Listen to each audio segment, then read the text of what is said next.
A single act of malice can echo across the globe in an instant. For Meridian Airways Gate, Agent Brenda Gallagher, a condescending smirk and a few cruel words were just another power trip on a tedious Tuesday morning. For Desmond Rowe, a brilliant creative director on his way to the biggest presentation of his life, it was a public humiliation that threatened to derail his entire career. He was targeted for the color of his skin and the confidence with which he wore his success. But neither of them could have predicted how a quiet moment of prejudice at Gate K12 would ignite a digital firestorm, exposing a corporate rot and delivering a brutal, life-altering lesson in consequence. This isn't just a story about an apology. It's about what happens when the world is watching and karma comes to collect with receipts. The air in Chicago O'Hare's Terminal 3 hummed with the organized chaos of travel. It was a symphony of rolling luggage clipped PA announcements and the low murmur of 1,000 intersecting journeys. Amidst it all, Desmond Rowe stood as an island of composed elegance. He was a man who understood the power of presentation, not just in his work as a creative director for a top-tier design firm, but in his life. Today, he was wearing what he called his closing suit. It was a bespoke creation of deep plum wool, tailored to perfection. It was bold, unconventional, and exuded the same quiet confidence that had propelled him to the top of his field by the age of 34. He was flying first class to San Francisco on Meridian Airways Flight 782. In less than 6 hours, he was scheduled to deliver the keynote address at the prestigious Ethelred Design Conference, the culmination of a year's worth of tireless work on a revolutionary urban renewal project. This presentation wasn't just a job, it was a legacy piece. He approached the podium at Gate K12, where a woman with a severe blonde bob and a name tag that read Brenda was scanning boarding passes. Her smile was a thin, tight line, a mere suggestion of politeness that never reached her cold, pale blue eyes. "Good morning," Desmond said, holding out his phone with the digital boarding pass displayed. Brenda Gallagher didn't return the greeting. Her eyes flickered from his phone up to his face and then performed a slow, deliberate appraisal of his suit. A faint, almost imperceptible siwa tugged at the corner of her mouth. "Phone," she said, her voice flat, gesturing for him to place it on the scanner. He did. The scanner beeped its cheerful green approval. But instead of waving him through, Brenda held up a hand. "I'm going to need to see your carry-on, sir." Desmond indicated his sleek leather briefcase. "It's right here. It's well within the size limits. We're doing random secondary screenings for weight and balance." She recited the words, sounding hollow and rehearsed. "Please place it in the sizer." It was a minor inconvenience, but her tone set Desmond on edge. It was the kind of tone that implied he was a problem to be managed. Still, he complied without complaint, placing the briefcase into the metal frame it fit into with ease. He noticed she wasn't asking anyone else in the first-class line to do the same. Not the older man in the rumpled beige blazer, nor the young woman in designer athleisure wear. Just him. He retrieved his bag. "Everything in order." Brenda's eyes narrowed. She leaned forward, slightly lowering her voice into a conspiratorial, condescending whisper. "You know, for future reference, Meridian Airways appreciates it when our first-class passengers adhere to a certain professional standard of dress." Desmond blinked. He was sure he had misheard. "I'm sorry, that outfit," she continued, her voice laced with a sickly sweet venom. "It's a little loud, a bit theatrical. It doesn't exactly scream professional, more like nightclub promoter." The insult was so bizarre, so disconnected from reality, that Desmond was momentarily speechless. His suit was a masterpiece of tailoring worth more than her monthly salary. The prejudice was so naked, so brazen, it was almost surreal. He saw it now in her eyes. She didn't see a successful creative director. She saw a black man who, in her twisted view, didn't belong in the front of the plane. His success, his expensive suit, was an affront to her sense of order. He took a slow, calming breath. "My suit is perfectly appropriate for a business engagement," he said, his voice even and dangerously calm, "which is exactly where I'm heading." "I'm sure." Brenda sniffed, her disdain palpable. "But we have standards. We can't just have people looking like that, representing our premium cabin. It lowers the tone." She tapped a manicured nail on her counter. "I'm going to have to ask you to step aside, sir. I need to verify a few things with your reservation." Desmond stood his ground. "There is nothing wrong with my reservation. You just scanned my boarding pass. I'm a Platinum Medallion member. I'd like to board the plane." A flicker of triumph flashed in Brenda's eyes. This was the confrontation she had been goading him into. "Sir, your tone is becoming aggressive. I'm not going to be intimidated. Step aside now, or I will have you removed from the gate area." He knew exactly what was happening. It was a classic playbook of escalation and blame shifting. She was creating a problem, and he would be cast as the cause. Around them, other passengers were starting to stare, their faces a mixture of curiosity and discomfort. A woman in a sharp, grey business suit, standing behind him, Jennifer Coates, cleared her throat. "Excuse me," she said to Brenda.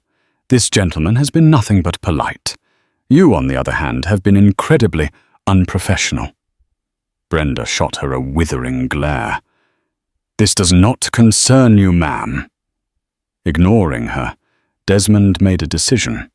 He subtly unlocked his phone, which he was still holding, and activated the voice recorder. He held it casually at his side. "What is your full name, please?" Desmond asked Brenda, his voice a model of restraint. "I don't have to give you my name," she snapped. "I am the lead gate agent for this flight. Now for the last time, step aside." "I will step aside," Desmond said. "But I want it on record that you are denying me boarding a confirmed first-class passenger because you have a personal issue with my suit." Brenda laughed a short, ugly bark. "Oh, don't be ridiculous. I'm denying you boarding because you are becoming a disruptive passenger. It's my duty to ensure the safety and comfort of everyone. And frankly, your attitude is a threat." It was the final outrageous lie. He hadn't raised his voice. He hadn't made a single threatening gesture. He had simply existed in a way she found offensive. The final boarding call echoed through the terminal. He watched as the last of the passengers, including the woman who had tried to defend him, were waved through with Brenda's plastic smile. The jet bridge door was closed. Desmond stood there, the dull roar of the terminal suddenly deafeningly quiet. He had missed his flight. He was going to miss his keynote, all because a gate agent with a chip on her shoulder decided to make an example of him. "Now," Brenda said, her voice dripping with smug satisfaction as she turned back to him. "You can go to the customer service desk and see if they can rebook you. Maybe find something more appropriate to wear next time." Desmond didn't say a word. He just stopped the recording on his phone, the small click of the button sealing Brenda Gallagher's fate, though neither of them knew it yet. The walk to the Meridian Airways customer service center felt like a mile-long parade of shame. Desmond's mind was a maelstrom of fury, frustration, and cold, calculated anger. Every tick of the clock was another nail in the coffin of his keynote speech. He was supposed to be in the air, going over his final notes, visualizing his presentation. Instead, he was stranded, the victim of a petty tyrant in a corporate uniform. The customer service line was predictably a purgatory of disgruntled travelers. He took his place, his plum suit, now feeling less like a symbol of success and more like a target painted on his back. As he stood there, a figure approached him, breaking from the flow of the concourse. It was the woman from the gate, Jennifer Coates. "I'm so sorry," she said, her expression a mixture of anger and empathy. "I cannot believe what I just witnessed. That was one of the most disgusting displays of unprofessionalism I have ever seen." "Thank you," Desmond said, the simple acknowledgement feeling like a lifeline. "I appreciate you speaking up." "It was nothing. I'm a lawyer and I fly this route twice a month," she explained, handing him a business card. "Jennifer Coates. My firm is based in San Francisco. That woman Brenda was completely out of line. She created a conflict out of thin air. If you need a witness for anything, a formal complaint, a lawsuit, anything at all, you call me. I will write a sworn statement detailing exactly what I saw and heard." Desmond took the card, the solid weight of it a small piece of reassurance in the chaos. "Thank you, Jennifer. I might just do that." "You should," she said firmly. "Don't let them sweep this under the rug." With a final nod of solidarity, she was gone, disappearing toward her own gate. An hour later, Desmond was finally at the counter, explaining his situation to a weary-looking agent named Paul, who offered a series of unhelpful scripted apologies. The best he could do was a middle seat in economy on a red-eye flight that would get him into San Francisco at 5:00 a.m., long after the conference's opening night reception, and just a few hours before his now-missed keynote slot. Defeated Desmond accepted the ticket and found a seat at an overpriced airport bar. He ordered a bourbon neat and stared at his phone. He called Chloe, his second-in-command, and explained the disaster. She was horrified, immediately promising to contact the conference organizers and see if they could possibly reschedule. "They're going to be furious, Des," she said, her voice tight with stress. "The keynote is the anchor for the whole first day." "I know, Chloe. Just do what you can," he said, rubbing his temples. "I'm so sorry." After hanging up, he sat in silence, the injustice gnawing at him. He thought about filing a formal complaint through the airline's labyrinthine online portal, a process designed to exhaust and discourage. It would be reviewed by a faceless committee in a month, and he'd likely receive a form letter and a $100 travel voucher for his inconvenience. But then he looked at his phone again. He thought about the audio file saved in his voice memos. He thought about Jennifer Coates's offer. He was a creative director. He understood narratives. He understood how to reach an audience. And in the 21st century, the court of public opinion was often faster and more powerful than any corporate complaints department. He opened Twitter. His account @DesRoweDesigns had a respectable following of about 15,000, mostly people in the design and architecture world. He began to type his fingers, moving with a clarity and purpose that had been absent since the encounter at the gate. He didn't rant. He didn't curse. He laid out the facts with the precision of a surgeon. "Currently stranded at O'Hare," he began. "Was just denied boarding on my confirmed first-class flight 782 to SFO by a Meridian Airways lead gate agent named Brenda. Her reason, my custom-tailored suit was, in her words, not up to their professional standard. She called it theatrical and said people like me were lowering the tone. I have never been so publicly humiliated or profiled in my life. I was calm, I was polite, and I was still treated like a criminal. I missed my flight, and will now miss delivering a keynote speech I have worked on for a year. This is not customer service. This is blatant prejudice. Flying, while black, Meridian shame. He hesitated for a moment, then made another decision. He didn't want to post the full audio yet. That was his ace in the hole. Instead, he took a short 30-second video of himself right there in the bar. His face was calm, his voice steady. "This is Desmond Rowe," he said into the camera. "I was just denied boarding on Meridian Airways Flight 782. I want to show you the inappropriate and unprofessional suit that got me kicked off my flight." He panned the camera down, showing the deep plum wool, the sharp tailoring, the clean lines. He then panned back to his face. "To Brenda, at Gate K12, and to at Meridian Airways, judging your customers on the color of their skin instead of the content of their character or their loyalty as a platinum medallion flyer is a business model that is doomed to fail." He attached the video to the tweet and hit send. For the first 10 minutes, nothing happened. A few likes from his followers, a couple of sympathetic replies. Then a prominent design blogger with 200,000 followers retweeted it with the comment, "This is absolutely unacceptable. At Desmond Rowe is one of the most respected minds in our industry.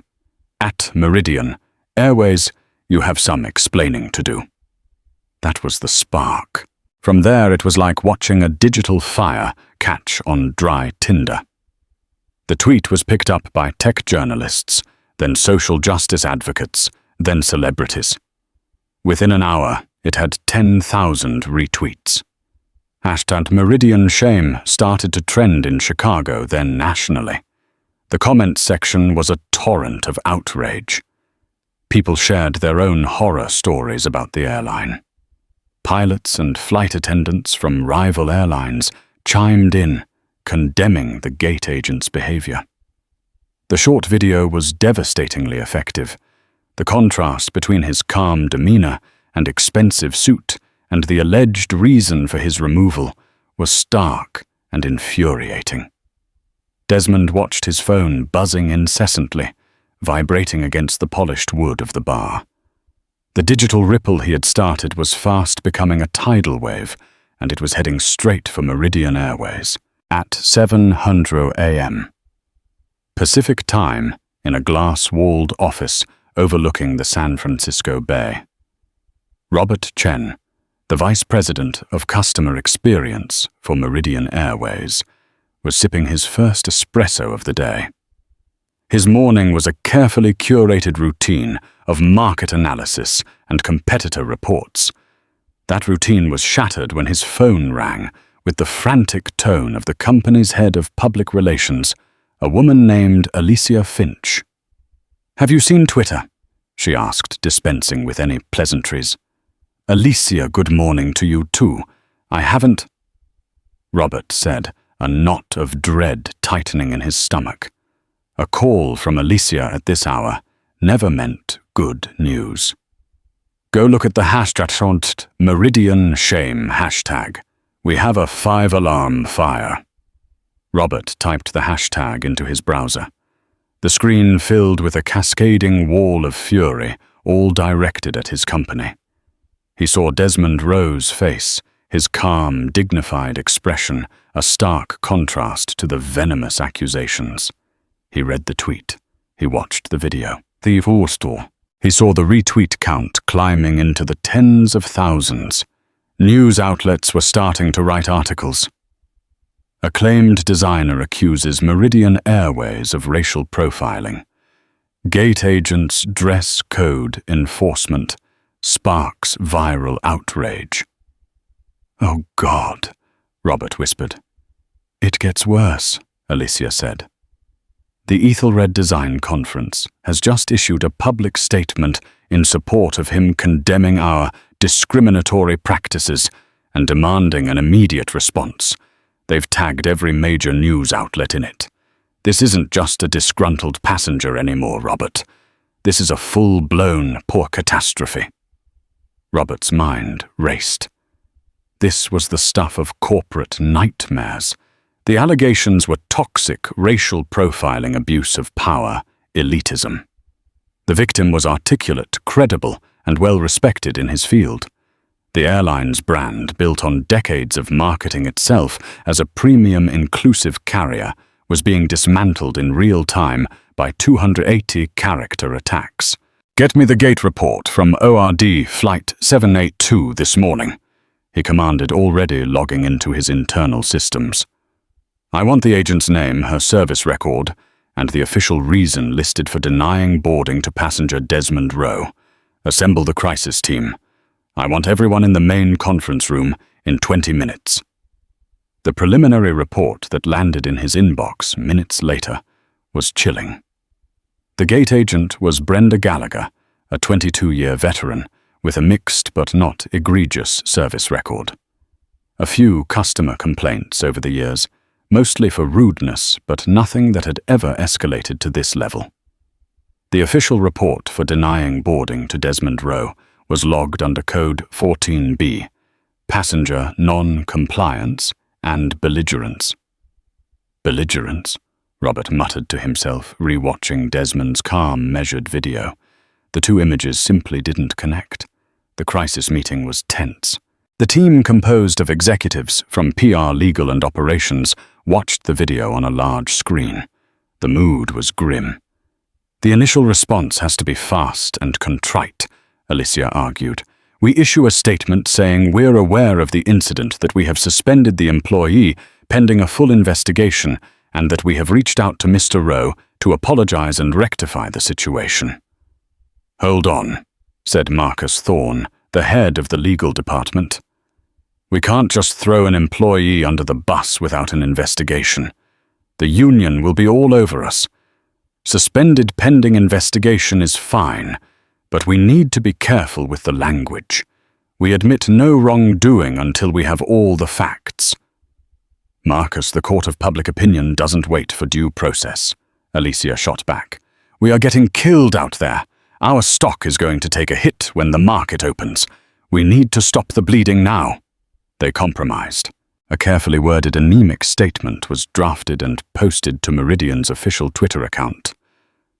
At Meridian, Airways is deeply concerned by the experience described by Mr. Desmond Rowe. We do not tolerate discrimination of any kind. We are conducting an immediate and thorough investigation into this matter and have reached out to Mr. Rowe directly. It was like throwing a bucket of water on a volcano. The public saw it for what it was: sterile, evasive corporate speak.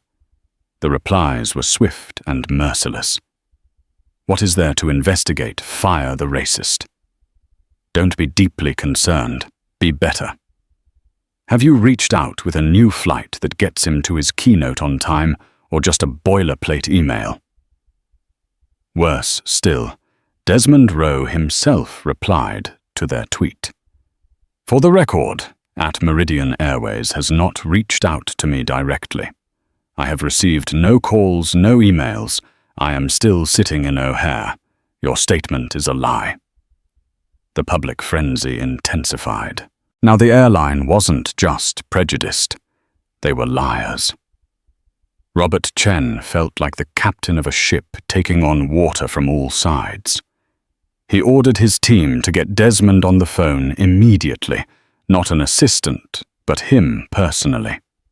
While they scrambled to find a number, Robert placed a call to the station manager at O'Hare. "I need you to find gate agent Brenda Gallagher. Get her off the floor and into your office. I want to speak with her. Now!" He knew this conversation would be the turning point. He hoped for a tearful, remorseful employee who had made a terrible mistake. An employee he could send to sensitivity training, an employee whose contrition he could use as part of their public narrative of learning and growing. He was about to be sorely disappointed. Brenda Gallagher was not remorseful, and she had her own story to tell. Brenda Gallagher sat across from the O'Hare station manager's desk, a phone on speaker between them. On the other end, Robert Chen's voice was tight with carefully controlled urgency. Brenda, however, was the picture of defiant indignation. She wasn't scared. She was angry. In her mind, she was the victim, a dedicated employee being hung out to dry because of a troublemaker with a smartphone. Brenda, this is Robert Chen in corporate. I need you to walk me through the incident with Mr. Rowe this morning. Robert began, trying to keep his tone neutral. It was straightforward, Mr. Chen, Brenda said, her voice sharp and self-assured. The passenger was immediately hostile. He approached the podium with a very aggressive demeanor. When I selected him for a random secondary baggage screening, he became belligerent. He refused to comply with crew member instructions. Robert frowned, cross-referencing her statement with the official report she had filed. It matched perfectly. The report says he was belligerent. Can you be more specific? Did he shout? Did he use profanity? He was posturing, getting in my face. Brenda insisted, her story growing more elaborate with each sentence. His tone was menacing. He accused me of targeting him. He caused a significant disturbance, which is why I had to deny him boarding. I was concerned for the safety of the crew and the other passengers. He seemed unstable. There was a moment of silence on the line. Robert looked at Desmond Rowe's face on his computer screen. Unstable. Menacing. It seemed impossible. Brenda, Mr. Rowe has posted a video online. He appears perfectly calm. He claims the issue was his suit. He alleges you told him he was lowering the tone of the first-class cabin. A derisive scoff crackled through the speaker. Of course he's saying that. He's twisting everything. I made a passing comment that we encourage professional attire, and he flew into a rage. He's turning this into a race thing, to get attention, to get a payout. It's what people like him do. I was just following procedure. The phrase hung in the air, thick and poisonous. People like him. Robert felt a cold chill. This wasn't a simple misunderstanding. This wasn't an employee having a bad day. This was something deep and ugly. Brenda wasn't just defending her actions. She was doubling down, building a fortress of lies around her prejudice. She was fabricating a narrative where she was the diligent protector of company policy and Desmond was a dangerous aggressor. So to be clear, Brenda, Robert said, his voice now turning to ice, your official position is that Mr. Rowe was a security concern due to his aggressive behavior, and any comments about his clothing were either misinterpreted or part of his tirade. Absolutely, she said with unnerving confidence. I have 22 years of service with this airline. I know a problem passenger when I see one. I stand by my decision 100%. After the call ended, Robert sat in stunned silence. The situation had just become exponentially more complicated.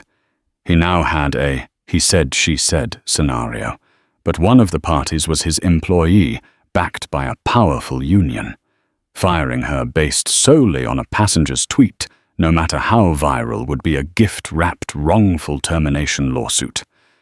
The union would argue she was being sacrificed to a social media mob without due process.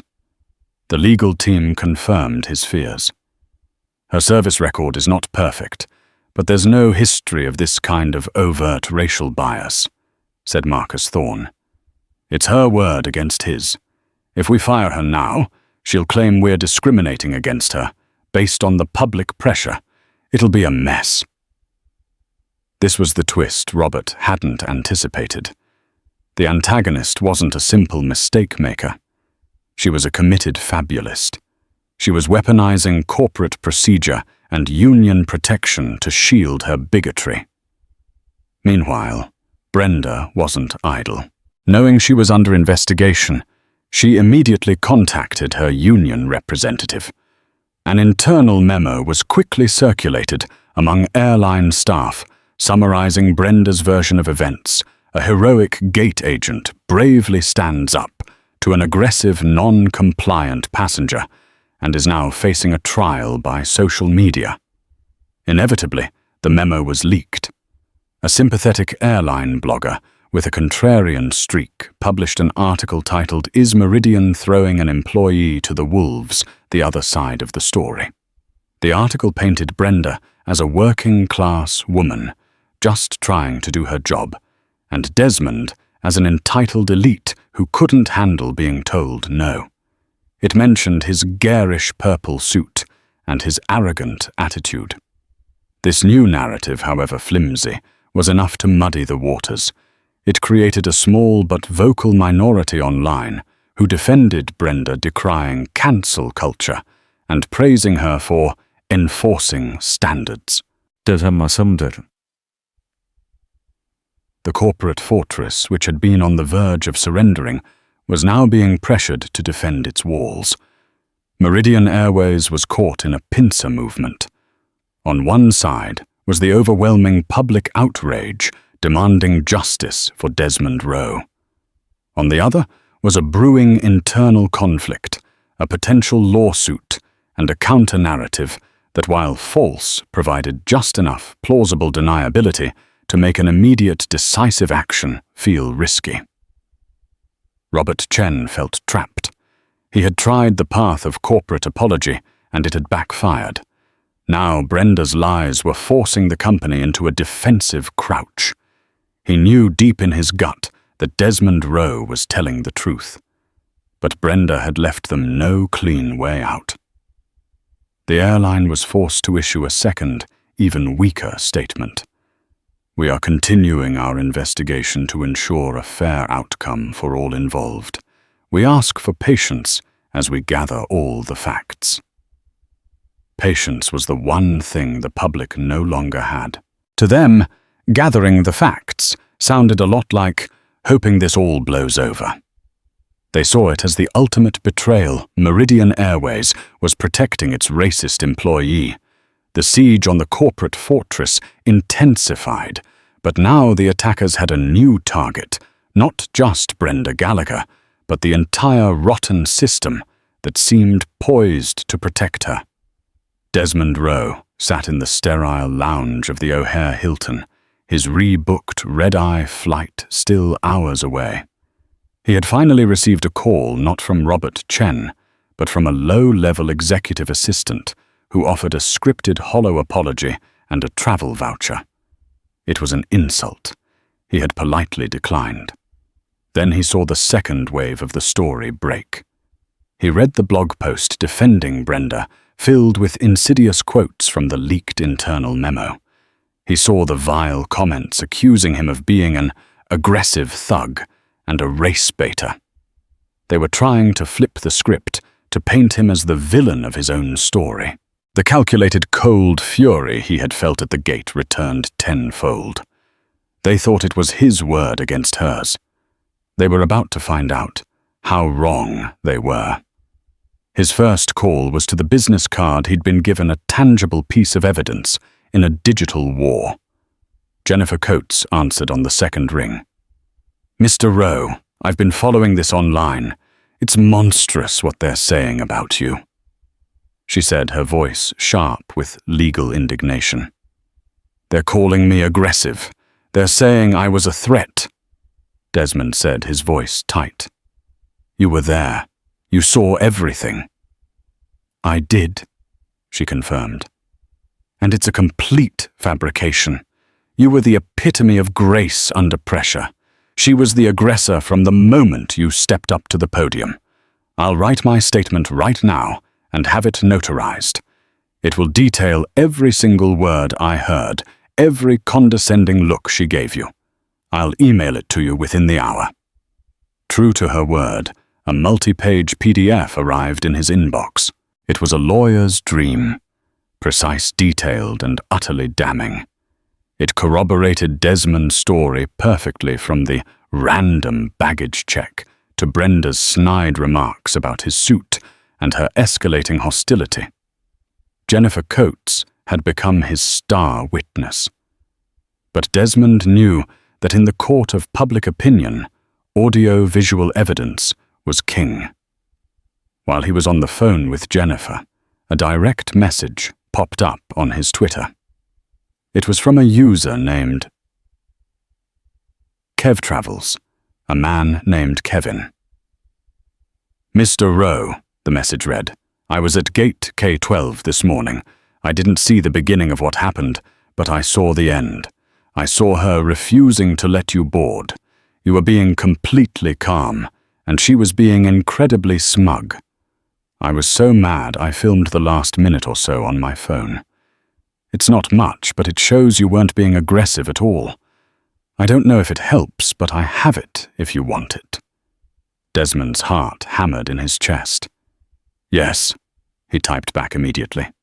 Please, anything you have would be a great help. A few minutes later, a video file downloaded to his phone. Kevin was right, it wasn't the whole encounter, but it showed the final critical moments. It showed Desmond standing perfectly still, his hands at his sides, asking calmly, "Can you please just give me your name and your employee ID?" And it showed Brenda a smirk on her face, turning her back on him, and saying to another agent, "Make sure the flight is closed out. No more changes." The video ended with a clear shot of the jet bridge door closing. There was no shouting, no posturing, no menacing behavior. The video was short, but it was a torpedo aimed directly at the hull of Brenda's story.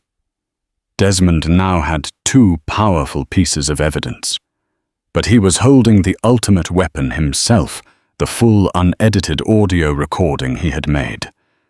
The recording that had captured everything.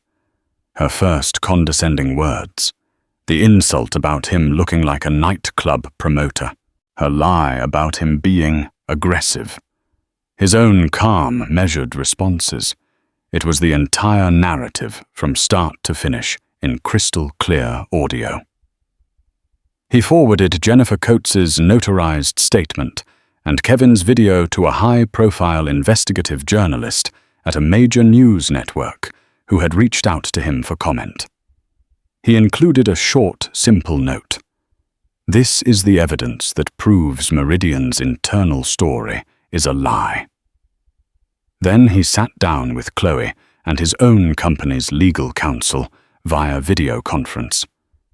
Together, they decided on the final move. They would not leak the audio to the press. That would be too theatrical. They would send it directly to Meridian Airways' legal department and its board of directors. It would be delivered with a simple two-sentence letter. This is the unedited audio of the incident at Gate K12 involving Desmond Rowe and your employee, Brenda Gallagher. We trust you will now take the appropriate action. It was a checkmate. It wasn't a threat of a lawsuit, not yet. It was something far more powerful. It was the undeniable truth delivered privately, giving Meridian Airways one final chance to fix their mess before he was forced to detonate it publicly. At Meridian's headquarters, the arrival of the email sent a shockwave through the executive floor. Robert Chen, Marcus Thorne, and the CEO gathered in a soundproof conference room and played the audio file. They heard Brenda's cloying, condescending voice. "Doesn't exactly scream professional, more like nightclub promoter," they heard her say. "We can't just have people looking like that, representing our premium cabin."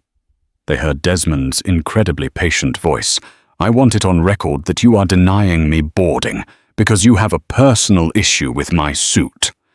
And they heard Brenda's fatal lie. "I'm denying you boarding because you are becoming a disruptive passenger. Your attitude is a threat." The audio was the smoking gun. It proved that Desmond was telling the truth, that Jennifer Coates was telling the truth, and that Brenda Gallagher had not only been prejudiced and unprofessional, but that she had then lied to her superiors, filed a false report, and allowed the entire corporation to walk into a PR minefield on her behalf. The lie had unraveled. The fortress they had been defending was built on sand, and the tide was coming in. The discovery of the audio recording triggered a complete and total panic within Meridian Airways. The he said, she said defense was obliterated. The company wasn't just facing a PR crisis anymore. They were facing potential federal lawsuits for discrimination, shareholder revolts for mishandling the incident, and the permanent loss of customer trust. Brenda Gallagher's lie had made her a catastrophic liability. Robert Chen, who had been on the fence, was now incandescent with rage. She hadn't just been racist, she had played him and the entire executive team for fools. The emergency board meeting was short and brutal. There was no more debate. The new strategy was one of complete and utter capitulation. The first move was swift and decisive. Brenda Gallagher was called into the O'Hare station manager's office for the last time. Her union representative was present, but it was a mere formality. They played the audio for her. According to a later account from someone in the room, the color drained from Brenda's face. Her defiant smirk dissolved into a mask of pure shock. She had been caught red-handed in an undeniable lie. She was summarily fired for gross misconduct, filing a false report and discriminatory behavior. Her 22 years of service evaporated in an instant. The union, faced with incontrovertible evidence, could do nothing to save her. The next step had to be public. A simple tweet would no longer suffice. Alicia Finch scheduled a press conference for that afternoon. Robert Chen, as the face of customer experience, was chosen to be the sacrificial lamb. He had to stand before the world and not just apologize, but grovel. Dressed in a somber navy suit, Robert stood at a podium bearing the Meridian Airways logo, facing a sea of cameras. His expression was grim. He looked like a man heading to his own execution. "Good afternoon," he began, his voice heavy.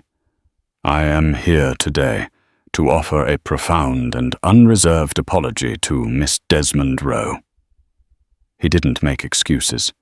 He didn't use weasel words. He laid the company bare. An incident occurred yesterday at our Chicago O'Hare hub that was not just a failure of our customer service policies, but a failure of our basic human decency. Our employee, in her interaction with Mr. Rowe, exhibited behavior that was discriminatory, unprofessional, and deeply offensive. Her actions were based on prejudice, not policy. Her words were her own, but they have stained our entire organization. He continued, his voice gaining a pained strength.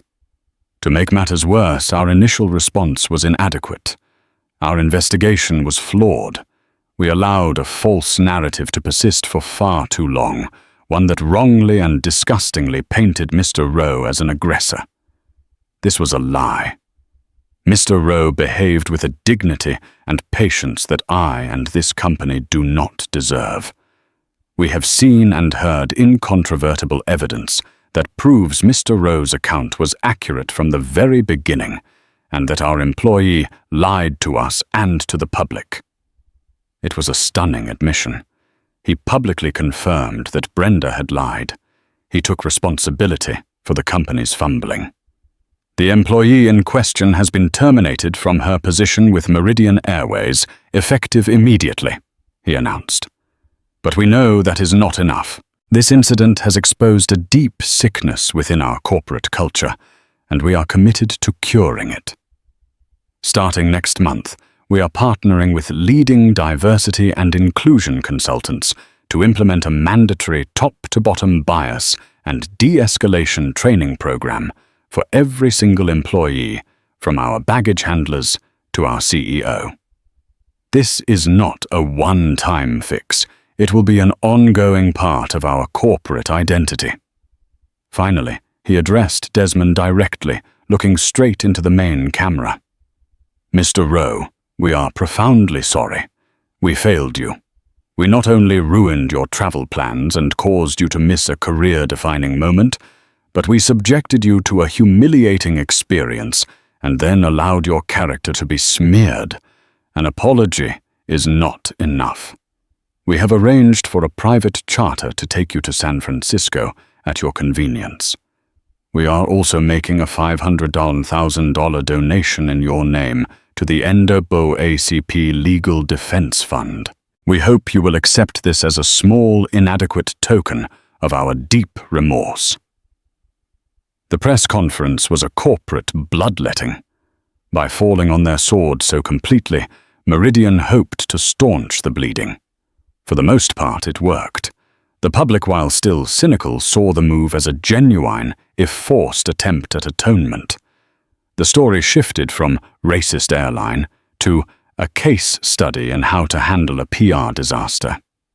Desmond watched the press conference from his hotel room. He accepted the apology not with gratitude, but with a solemn sense of resolution. He issued a short statement through his lawyer. I accept the apology from Meridian Airways. My goal was never to get an employee fired, but to shed light on the subtle and overt acts of prejudice that people of color face every day.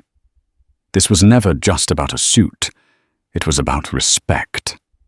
I am hopeful that the changes Meridian has promised are not just for show, but will lead to real systemic change. The conversation should not end here. The corporate reckoning was complete. Meridian Airways was bruised, humbled, and facing a long road to rebuilding its reputation. Desmond Rowe was vindicated. But for Brenda Gallagher, the true consequences, the hard karma of a life altered by a single act of hate, were just beginning. 18 months is a peculiar stretch of time. It is long enough for a storm to pass and for the landscape to be irrevocably altered, yet short enough that the memory of the thunder still lingers. For the two individuals at the heart of the Meridian Airways firestorm, 18 months had been a lifetime. Their paths, which had crossed for one venomous moment at Gate K12, had since diverged so radically that they might as well have been living in different universes. One trajectory was a blazing ascent into unforeseen influence and purpose. The other, a grim, grinding descent into a prison of bitterness and obscurity. This was not the work of fate or magic. It was simply the long, patient, and brutal mathematics of karma. Desmond Rowe's new path began in the same city where his old one was nearly derailed. The organizers of the Ethelred Design Conference, mortified by the incident, had eagerly offered him the closing keynote address.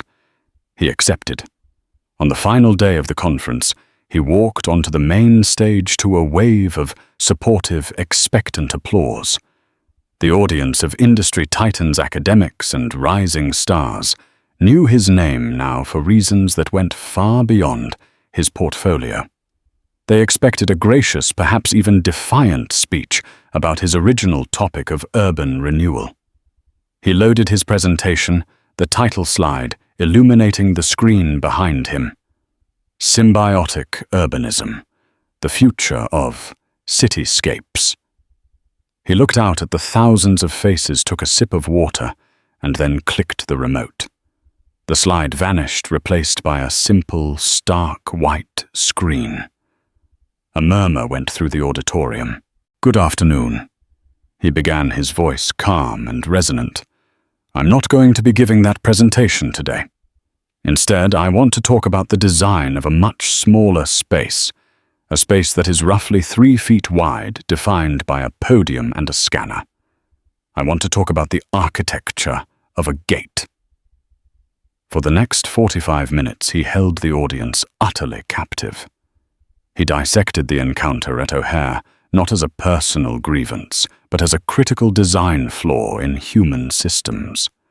He spoke of how prejudice is a kind of hostile architecture of the mind, creating barriers where there should be gateways. He argued that every interaction, from a corporate policy to a customer service script to the very layout of a public space, is a form of design, and that it can either be designed for inclusion and dignity or for exclusion and humiliation. My suit, he said, Gesturing to the immaculate charcoal grey suit he wore was seen as a flaw in the system of first class. But the suit wasn't the flaw.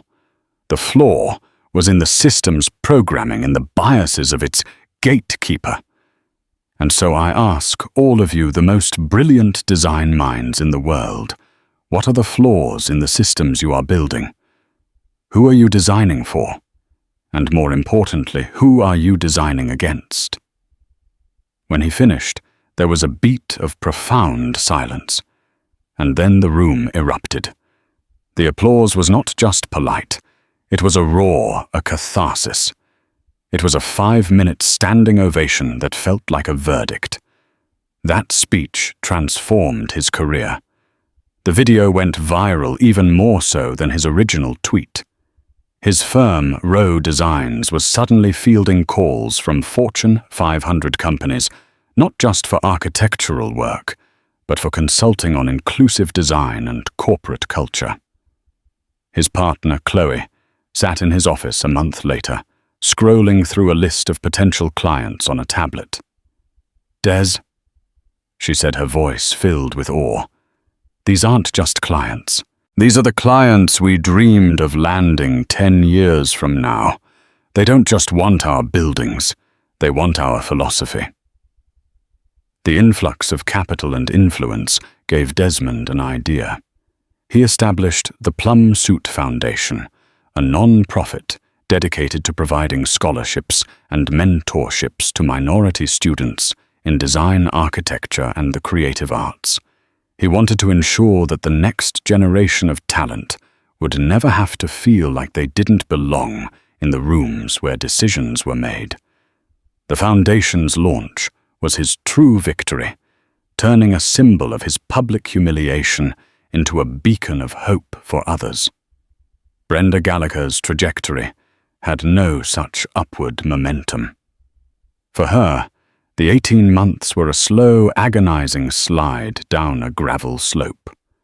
Her first delusion was that she could fight back.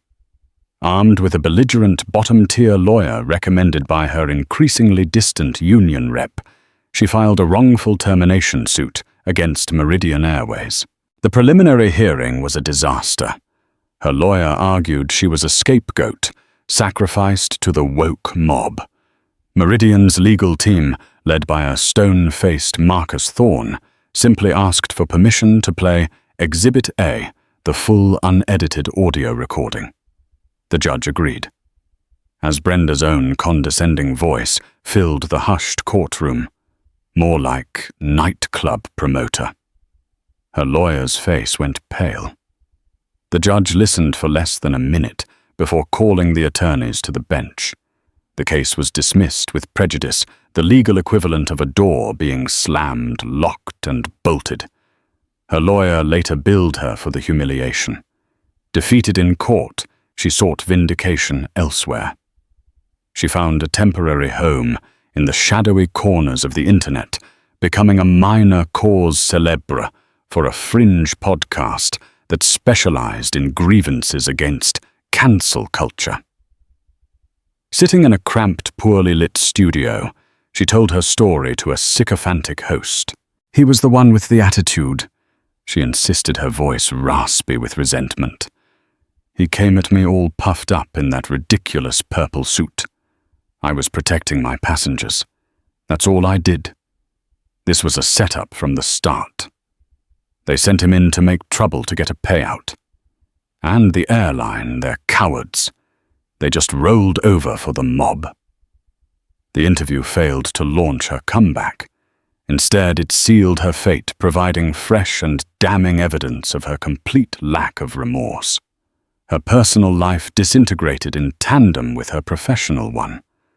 Her husband, Paul, had tried to be supportive, but her bitterness was a corrosive acid that ate away at everything. The final argument happened on a Tuesday night in the kitchen of the house they could no longer afford. She was ranting about a news segment she'd seen about Desmond Rowe's foundation. "Look at him, St. Desmond, parading around with his charity all built on a lie," she spat. Paul, who had been silently staring into his coffee cup, finally looked up. His face was etched with a deep, weary sadness. "Brenda, stop," he said, his voice barely a whisper. "Just for 1 second. Stop." "Stop what?" "Stop telling the truth." "It's been over a year," he said, his voice cracking. "I lost friends over this. My family is embarrassed to talk to me. We're about to lose this house, and all you can do is talk about him. Don't you see he's moved on? He won. You are the only one still stuck at that gate. It wasn't the mob that ruined our lives, Brenda. It was you, your pride, your hate, and you still can't see it." She stared at him, her face contorted with rage, ready to unleash another tirade. But she saw something in his eyes she hadn't seen before. Nothing.